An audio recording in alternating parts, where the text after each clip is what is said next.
সুপ্রিয় দর্শক, আসসালামু আলাইকুম। কেমন আছেন আপনারা? নিশ্চয়ই ভালো আছেন। আজকের ভিডিওতে আপনাদের সবাইকে স্বাগত জানাচ্ছি।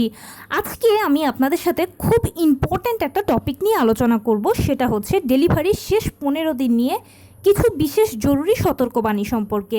তাহলে চলুন সেগুলো কি কি জেনে নেওয়া যাক। বাই দ্য ওয়ে, মূল ভিডিওতে যাওয়ার আগে একটা কথা বলি, আমি আমার চ্যানেলে pregnancy related, specially normal delivery related অনেক ইম্পর্ট্যান্ট তথ্য ভিডিও আকারে শেয়ার করে থাকি। এই তথ্যগুলো আমার পার্সোনাল এক্সপেরিয়েন্স ও আমার ডক্টরের সাজেশন থেকে নেওয়া। তাই আমার চ্যানেলটিকে যদি একবার আপনারা ভিজিট করেন, তাহলে আপনারা আপনাদের প্রশ্নাতীত মনের অনেক প্রশ্নের উত্তর পেয়ে যেতে পারেন। আমন্ত্রণ জানাবো আমার চ্যানেলটিকে একবার ভিজিট করে দেখার জন্য। এবারে চলুন মূল আলোচনায় যাওয়া যাক।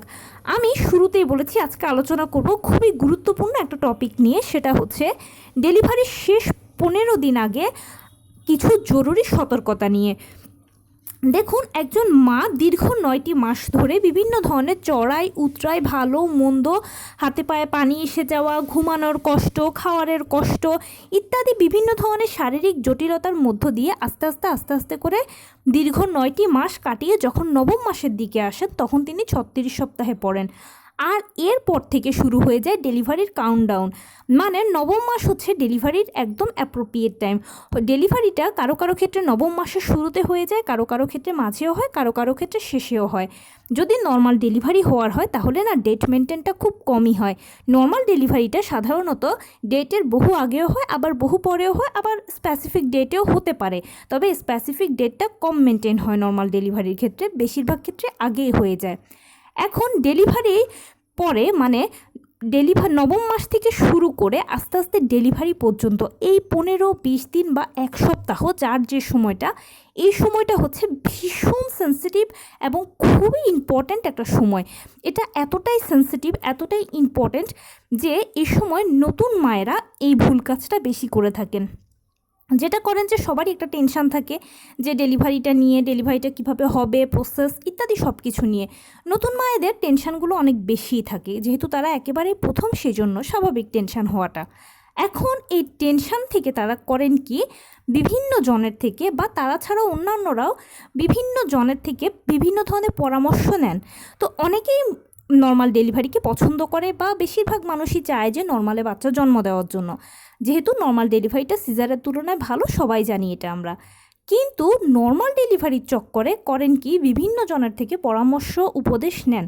আর এক একজন এক এক ধরনের উপদেশ, এক একটা পরামর্শ আপনাকে দেবে। অমুকে বলবে এইটা করলে লেবার পেন আসবে, অমুকে বলবে এইটা করলে লেবার পেন আসবে, অমুকে বলবে এইটা করেন তাহলে লেবার পেন তাড়াতাড়ি আসবে, অমুক বলবে আমি এইটা করেছি আমার তাড়াতাড়ি চলে এসেছে, অমুক বলবে আধা ঘন্টার ভেতরে চলে আসবে, অমুকে বলবে 1 ঘন্টার মধ্যে চলে আসবে ইত্যাদি বিভিন্ন ধরনের পরামর্শ, বিভিন্ন ধরনের টিপস, বিভিন্ন ধরনের টোটকা আপনারা পাবেন। অনেকে আপনাদেরকে বলবে, কেউ কেউ তো হয়তো এত গ্যারেন্টি দিবে যে 10 মিনিটের ভেতরে এসে যাবে। কিন্তু এই জিনিসগুলোকে একদম মাথায় না নেওয়াটা হচ্ছে সবচেয়ে বুদ্ধিমানের কাজ। কেন জানেন? কারণ হচ্ছে এই যে আপনি এই জিনিসগুলো শুনলেন, শোনার পরে আপনার মাথায় আসলো যে হ্যাঁ, আমার তো নর্মাল ডেলিভারিতে বাচ্চা জন্ম দিতে চাই, বা আমার তো নর্মাল ডেলিভারি প্রয়োজন, এখন এটার জন্য পেইন লাগবে, অমুক বলেছে এটা করলে 10 মিনিটে আসবে, আমি এটা করি, বা এটা আমি করব, বা এটা আমি করতে চাই। এই যে একটা ভাবনা ভাবলেন বা একটা প্রস্তুতি নিচ্ছেন করার জন্য, কিন্তু এটা কতটা সেফ, এটা এখানে একটা বড় প্রশ্ন থাকে। কিন্তু আসলেই কি এটা সেফ? এবং সবচেয়ে বড় কথা হচ্ছে যে সন্তানের জন্য এত কষ্ট করেছেন, দীর্ঘ 9টি মাস ধরে এত চড়াই উতরাই পার করে এসেছেন, এত ত্যাগ স্বীকার করেছেন, এখন সেই সন্তানের জন্য কতটা নিরাপদ? সেও তো ডেলিভারির জন্য প্রস্তুত হয়ে গেছে এই মুহূর্তে, অতএব সেও প্রস্তুত, আপনার বডিও প্রস্তুত। এর মধ্যে আপনি একটা জিনিস অ্যাপ্লাই করতে যাচ্ছেন বা অ্যাপ্লাইয়ের ভাবনা ভাবছেন, একটা প্রসেস অ্যাপ্লাই করার ভাবনাটা যে ভাবছেন, এটা কতটুকু আপনাদের মা বাচ্চার জন্য নিরাপদ হবে, নাকি শেষমেশ তীরে এসে তরি ডুববে? একটা কথা কি, ভালোর ক্রেডিট সবাই নেবে, কিন্তু মন্দের দায়টা কেউ নেবে না। এটাকে যদি আমি একটা উদাহরণ দেই, ধরুন আমারই কোনো একটা কথা শুনে আপনার উপকার হলো, আপনি আমাকে বললেন আপু থ্যাংক ইউ, আমি বললাম ইটস ওকে, ওয়েলকাম।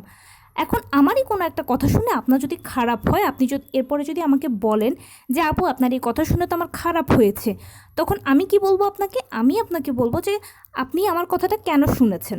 আপনি কি অশিক্ষিত, গন্ডা মূর্খ, ভালো মন্দ বোঝেন না, দুটোর মাঝে কি ডিফার করতে পারেন না? আপনি আপনার ভালোটা বুঝতেন, ভালোটা চিন্তা করতেন। আমি আপনাকে বিষ খেতে বললে কি আপনি বিষ খাবেন? এভাবে সবাই, আমি আপনি প্রত্যেকে ভালো ক্রেডিট নেবে, কিন্তু মন্দের দায়টা কেউ নেবে না। তাই কার থেকে পরামর্শ নিচ্ছেন সেটা একটু বুঝে শুনে নেবেন। পরামর্শ খারাপ নয়, পরামর্শ নিন, জানা ভালো বোঝা ভালো, কিন্তু কার থেকে নিচ্ছেন সেটা একটু জেনে বুঝে নেবেন। কী পরামর্শ দিচ্ছে সেটাও মাথায় ফেলে চিন্তা করবেন, এবং কোনো একটা কিছু চিন্তা করার আগে 100 বার ভাববেন। সবসময় প্রায়োরিটি দেবেন আপনার সন্তানের নিরাপত্তা সম্পর্কে, তার জন্য এটা কতটুকু সেফ হবে, কতটুকু সিকিউরড হবে। কেননা আপনি বড়, আপনার বডি সব কিছু অ্যাবজর্ভ করতে পারবে বা সব কিছু ভালো মন্দ নিতে পারবে। আপনার সন্তান একেবারে কচি, সে কিন্তু সব ভালো মন্দগুলো নিতে পারবে না। তাই সবসময় যে কোনো কিছু শোনার পরে প্রায়োরিটি দেবেন যে সন্তানের জন্য এটা কতটা ভালো হবে, কতটা মন্দ হবে। আরেকটা কথা হচ্ছে কি, নর্মাল ডেলিভারি সিজারের তুলনায় ভালো, এটা আমরা সবাই জানি, এবং আমরাও বিভিন্ন ধরনের পরামর্শ আপনাদেরকে নর্মাল ডেলিভারির ব্যাপারে দিয়ে থাকি, বিশেষ করে ইন্সপায়ার করে থাকি নর্মাল ডেলিভারির ব্যাপারে। কিন্তু তার মানে এটা নয় যে নর্মাল ডেলিভারি হতেই হবে। নর্মাল ডেলিভারি ছাড়া কোনো কথাই নেই। নর্মাল ডেলিভারি মানে হচ্ছে আমি সফল। নর্মাল ডেলিভারি ছাড়া আমি কিচ্ছু শুনবো না, কিচ্ছু বুঝবো না, ব্যাপারটা কিন্তু এরকম নয়। এটা জেদাজেদির কোনো বিষয় নয়, তর্কাতর্কির কোনো বিষয় নয়। এটা হচ্ছে সবচেয়ে বেশি ইম্পর্ট্যান্ট। এখানে হচ্ছে আপনার সন্তান আপনার কোলে যেন সুস্থ সুন্দরভাবে পৃথিবীতে আসে, এটাই আপনি সবসময় চাইবেন। এবারে সেটা নর্মালে হলো না সিজারে হলো, সেটা একদম মাথায় রাখবেন না। আর ডেলিভারির পর আপনি যখন নবম মাসে পৌঁছবেন, নবম মাসের পরে 7 দিন বা 15 দিন বা 20 দিন, যতদিনই সময় থাকে, আপনার প্রথম কাজ হচ্ছে কোনো টেনশন না করা। এক্ষেত্রে কোনো টেনশন করবেন না, নিজেকে এটাই বোঝাবেন যে যেটাই হোক, যে পদ্ধতি হোক, আমার সন্তান যেন সুস্থভাবে আসে, এটাই আমার মাথায় রাখা উচিত। এবার সেটা নর্মাল হোক, সেটা সিজারে হোক, এভাবে নিজেকে টেনশন ফ্রি রাখবেন। এরপরে যেটা করবেন, জানবেন, বুঝবেন, পরামর্শ নেবেন, কিন্তু হুটহাট সেটাকে অ্যাপ্লাই করে ফেলবেন না, বা অ্যাপ্লাইয়ের চিন্তাও মাথাতে আনবেন না। আর তারা কে কী বললো তার আগে 100 বার ভাববেন। প্রায়োরিটি দেবেন সন্তানের নিরাপত্তা সম্পর্কে। এবং সেই সাথে আরেকটা ব্যাপার হচ্ছে, আপনি যেই ধর্মের অনুসারী হন না কেন, বেশি বেশি করে উপরওয়ালাকে ডাকবেন। মনে রাখবেন এটা আপনার জন্য এখন একটা সময়, আর এই সময়ের হাত থেকে উপরওয়ালাই আপনাকে খুব ভালোভাবে সাহায্য করতে পারবে। সেজন্য যেই ধর্মের অনুসারী হন না কেন, বেশি বেশি করে উপরওয়ালাকে ডাকবেন। আর একটা চেষ্টা করবেন যেটা সবচেয়ে বেশি নিরাপদ, সেটা হচ্ছে নিয়মিত হাঁটাচলা করবেন, টুকটাক কায়িক শ্রম করবেন, লো কমেট ব্যবহার করবেন, সেই সাথে পুষ্টিকর খাবার খাবেন। নিশ্চিত করবেন আপনি সারাদিনে যা খাবার খাচ্ছেন সকল ভিটামিন, মিনারেল, ক্যালসিয়াম, পটাশিয়ামগুলো যেন ঘুরে ফিরে আপনার বডিতে যায়, আপনার থেকে যেন বাচ্চা পায়, এটা খেয়াল করবেন। এবং নিয়মিত 12 থেকে 14 গ্লাস পানি খাবেন। দ্যাটস ইট, আপনি এতটুকুই চেষ্টা করবেন। এই চেষ্টাটাই নর্মাল ডেলিভারির জন্য অ্যাপ্রোপ্রিয়েট, এই চেষ্টাটাই আপনাকে নর্মাল ডেলিভারিতে সবচেয়ে সুফল দেবে। এটাই একমাত্র সেফ সিকিওর চেষ্টা। এই চেষ্টার মাধ্যমেই বা এই অবস্থার মাধ্যমে, এই কাজের মাধ্যমেই সময় মতো জরায়ু মুখ খুলবে, আর সময় মতোই খুব স্মুথলি অল্প সময়ের ভিতরে আপনার নর্মাল ডেলিভারিটা হয়ে যাবে। আর সেই সাথে আরও একটা কথা হচ্ছে, ডেলিভারিটা যে হসপিটালে করাবেন সে হসপিটালে যেন নর্মাল ডেলিভারি ও সিজার দুটোই থাকে, সেটা একটু এনশিওর করবেন। কেননা নর্মাল ডেলিভারি করাতে গিয়ে অনেক সময় হয় কি, যদি কোনো সমস্যা হয় পেশেন্টকে সিজারে পাঠানো হয়। তাই একই হসপিটালে নর্মাল ডেলিভারি ও সিজার যদি থাকে, তাহলে আপনার জন্যই সবথেকে বেশি সুবিধা হবে, আপনাকে নিয়ে আর টানা হেঁচড়া করার প্রয়োজন হবে না। তাই এই জিনিসটা যদি নিশ্চিত করতে পারেন তাহলে ভালো। আর সেই সাথে ডাক্তার ও হসপিটাল দুটোই চয়েস করার ক্ষেত্রে নাম সর্বস্ব নয়, ভালো ডাক্তার, ভালো হসপিটাল চয়েস করবেন। বেশি বেশি করে উপরওয়ালাকে ডাকবেন, আর নিজেই নিজেকে ইন্সপায়ার করবেন যে যেই পদ্ধতিতে আমার ডেলিভারি হোক না কেন আমি মেনে নেব, মেনে নিতে হবে, মেনে নেওয়া ছাড়া কোনো উপায় নেই।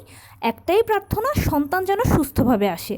যার জন্য এত কষ্ট করছি, এত কষ্ট করলাম, সেই যেন সুস্থভাবে আমার কোলে আসে, আমিও যেন সুস্থ থাকি, এটাই সবসময় চাইবেন। আরেকটা কথা হচ্ছে কি, আপনি ও আপনার সন্তান আপনারা একে অন্যের পরিপূরক। মা যদি কষ্টে থাকে তাহলে কিন্তু সন্তান তার টেক কেয়ার পাবে না, স্পেশালি সে দুধ পাবে না। এটা কি ভালো হবে বলুন? অবশ্যই নয়। আবার যদি সন্তানটা কষ্টে থাকে তাহলে মাই সব থেকে বেশি কষ্ট পায়, আর সেটাও ভালো নয়। সেজন্য আপনারা মা বাচ্চা উভয়ই যেন সুস্থ থাকেন, সুন্দরভাবে আপনার সন্তান যেন আপনার কোলে আসে, এটাই সবসময় চাইবেন, এটাই নিজেকে বোঝাবেন এবং সেই সাথে আপনাকে যে পদ্ধতিটার কথা বললাম বা যে উপায়টার কথা বললাম এই চেষ্টাটুকু করবেন। যদি নর্মাল ডেলিভারি হওয়ার হয় তাহলে এভাবেই নর্মাল ডেলিভারি ইনশাল্লাহ হবে, কেউ আটকাতে পারবে না, কেননা এটা হচ্ছে একটা প্রাকৃতিক পদ্ধতি। প্রাকৃতিকভাবেই এখানে সব কিছু সংগঠিত হবে, সব কিছু শেষ হবে। আর এই উপায়টা বা এই পদ্ধতিটা বা এই কাজটাও সম্পূর্ণ সেফ, প্রাকৃতিক। আর প্রাকৃতিক জিনিসটাকে প্রাকৃতিকভাবে হ্যান্ডেল করলে নর্মাল ডেলিভারি হওয়ার হলে এমনিতেই নর্মাল ডেলিভারি হবে। আর যদি সিজারের প্রয়োজন হয় তাহলে তো সিজার লাগবেই। আর এইভাবে নিয়মিত হাঁটা চলা ও ভালো ভালো খাবার গ্রহণ করা, সেই সাথে লোকোমেট ব্যবহার করলে সিজার পরবর্তীতেও যে উপকারটা পাবেন, খুব দ্রুত সুস্থ হয়ে যেতে পারবেন। তো এই ছিল আজকের ভিডিও। কেমন লাগলো বলুন? যদি ভালো লেগে থাকে ও হেল্পফুল হয়ে থাকে তাহলে প্লিজ লাইক, কমেন্ট, শেয়ার করতে একদম ভুলবেন না। আর সেই সাথে আমার চ্যানেলটিকে সাবস্ক্রাইব করার বিনীত অনুরোধ রইল। পাশে থাকা বেল আইকনটি ক্লিক করে দেবেন যেন আমি ভিডিও আপলোড করার সাথে সাথে আপনারা নোটিফিকেশান পেয়ে যান। যদি কোনো প্রশ্ন থাকে কমেন্টসে জানাবেন, আমি রিপ্লাই দেব। প্লাস যদি কোনো পরামর্শ থাকে সেটাও জানাবেন, আমি আপনাদের পছন্দের সর্বোচ্চ প্রায়োরিটি দেব। ভালো থাকবেন, সুস্থ থাকবেন এবং শেষ মুহূর্ত আরেকটা কথা করজোরে অনুরোধ করছি, প্লিজ প্লিজ প্লিজ নর্মাল ডেলিভারিটাকে নিয়ে জোরাজোরি জেদাজেদি বাড়াবাড়ির কোনো প্রয়োজন নেই। আপনার সন্তান যেন সুস্থভাবে আপনার কোলে আসে সেটাই সবসময় কামনা প্রার্থনা করবেন। নর্মাল ডেলিভারি হোক কিংবা সিজার হোক, দুটোকেই উইলিংলি অ্যাকসেপ্ট করে নেবেন, কোনো টেনশন করবেন না। ইনশাল্লাহ দেখবেন আপনার ডেলিভারিটা সুস্থ সুন্দরভাবে হবে। আসসালামু আলাইকুম।